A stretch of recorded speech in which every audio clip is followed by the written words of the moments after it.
Fiantico! Am I really that much? Breaking these fears down. Am I? You don't really know you.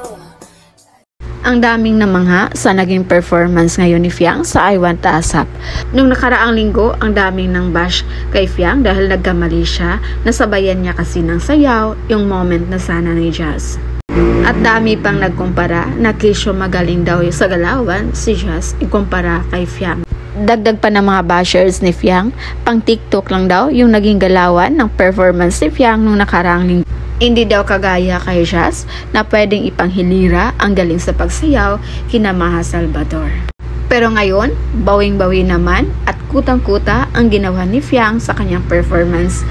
Kanina, kasama pa rin sina Jazz at GM. Gaya nga nung sinabi ni Fiang nung nakaraan sa kanyang live, nababawi siya at ito nga, sobrang bawing-bawi naman yung naging galawan niya ngayon sa performance nila.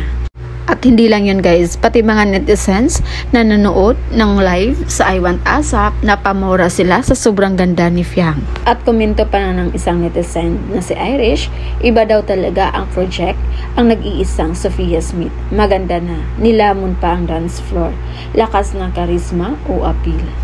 Agree ako guys sa naging comment ni Irish dahil iba talaga yung hatak ni Fiang ngayon.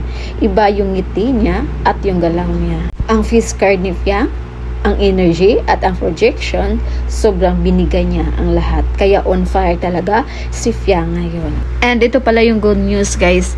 Meron ng kakampi ang mga supporters ni Fiang laban sa mga bashers dahil sabi pala ni Kritiko, sabihin daw sa kanya kung may nang bash kay Fiang. Isa din pala si Kritiko guys sa nakipagbardagulan online sa mga bashers ni Fiang. And it looks like guys na kinilig si Kritiko at na-amaze or na-starstruck sa sobrang ganda ni Fiang sa personal.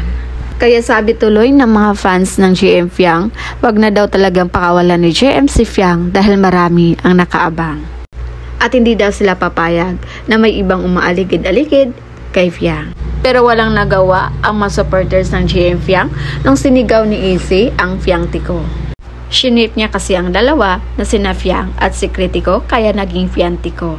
Pero agad naman itong binawi ni AC na magalit daw si GM. So yun muna yung pa-update natin guys. And again, this is Vinales TV. Thank you for watching.